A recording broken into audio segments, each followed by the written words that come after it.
being a white man, this country and most of this world is designed for me to win. Whereas when I listen to oppressed groups, whether it's indigenous activists I've spoken to or the Black Lives Matter group, they are adamant and very passionate about people getting out to vote this year. Obviously, this is the election year. A lot of people I speak to in this community, and actually now I'm thinking about it, specifically white men, don't really even want to vote. And it's like, it hasn't seemed to be an important thing. And I'd love to hear your thoughts and wisdom on voting, especially in this upcoming election and the importance of it. What is voting? Franchise. Well, in this country, till 1919, women did not have voting. At one point, only 11% of the population could actually vote. That's how your electoral college system has come. And probably till 60s, the African Americans could not vote, indigenous people could not vote till whatever date.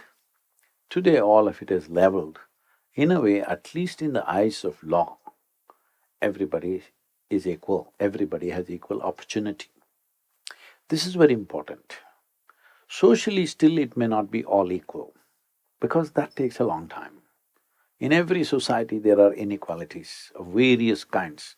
This is not unique to America, this is everywhere. People who have strength will try to put somebody down, always. This has been unfortunate history of humanity.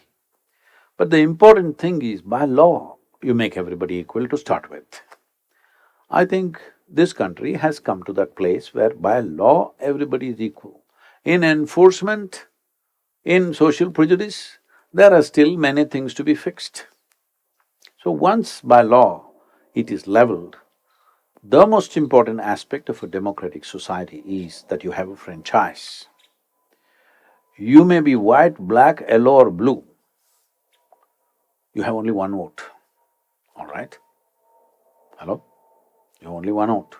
Because of your skin color or the size of your brain or because of your hairstyle, you don't get two, you get only one. So this must be exercised with utmost responsibility, because what democracy means is, in this country 4 years, in India it's 5 years, some places it's 6 years. Once in 4, 5 or 6 years, you can choose who should rule this country. People can choose. This is a never-before thing. In the history of humanity, till about 70, 80 years ago, no such thing existed, all right? Till 100 years ago, no such thing existed. What it means is, change of power can happen without bloodshed. Never ever has it happened. Change of power has never happened without bloodletting on the streets. It is only now this is possible.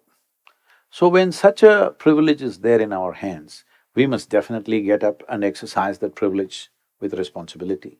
What does it mean to exercise our privilege or right in a responsible manner? I see a very distressing tendency in this country, in India, it is happening almost everywhere in the world now. People have already identified to which party or to which something they belong. This is like tribal identity. So what you want is again a feudalistic way of governance. Already you are fixed. Whether they do good or bad, you will only vote for this person or this party or that party. This must go. Just a few months ago, when I spoke in a very prominent platform in India, I said, this process of political parties having membership must go. They should not be allowed to make membership. Because I am a member of this party, I am anyway going to vote for them, no matter what the hell they do. Every time when the opportunity comes, we must look from our own intelligence. We may not be perfect in our assessment, but today there's enough information what they have done in the last 4 years. So you must look from your intelligence, from your choices, and you must choose individually. That's why it's a secret ballot, But already you have declared, I am this party or that party. What is the point of giving you a secret ballot? The idea of a secret ballot is, nobody should know who you voted for, so that tomorrow they don't become vengeful that you voted for the opposite party. But now everybody is declaring before the election who they're going to vote for. What kind of democracy is that? This is tribal nonsense. This is feudalistic way of living. So democracy means you don't have to say a word, you read up whatever is there, what have they done in the last 4 years, is this a good thing for this country, is this a bad thing from this country, you decide. This is your right, this is your privilege. You don't have to consult anybody, you decide. You may be right, you may be wrong, but that's democracy. Every time you pick a leader every 4 years, would you always pick the best leader? No. But it's your mistake, it's okay. It's all right. That is democratic process, it's not a perfect process, but it is the best thing we have found of all the other systems. Yes? Yes or no? It is the best thing we have found. Otherwise, if you had a monarchy, somebody's son, somebody's son, somebody's son will rule you forever. You have no choice. They go on producing generation after generation of idiots, you have to bear with them. Now at least every 4 years you can change. So if you want to keep this privilege, it's very important that I may not like this person, but if people elect him, we should bow down to the will of the people. That much humility we must have, that much sense of giving and taking we must have in the society. Right now, everywhere this is building up, that if I don't like somebody who's elected, from first day, at least wait for him to make some mistakes, no? Hello? No, from first day you say, no, we don't like it. That means you don't like democracy. What do you want? Feudal system? Then you'll go back to bloodletting, just know this. The moment you do not respect the will of the people, whatever that is, good or bad, then you will go back to the old ways. Old ways is, when we want to change power, we will have to kill a few hundred or few thousand people, otherwise power will not change, isn't it? From hand to hand, power is not going to change simply like that. Nobody is going to give away that power unless you slaughter enough people.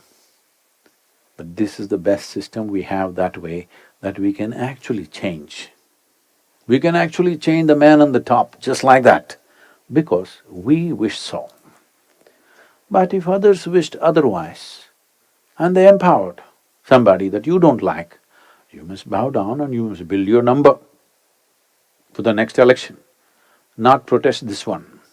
This is very important. Unfortunately, across the world, everybody is losing their sense of what is democracy, and everybody is crying, it must happen my way, otherwise we won't accept it.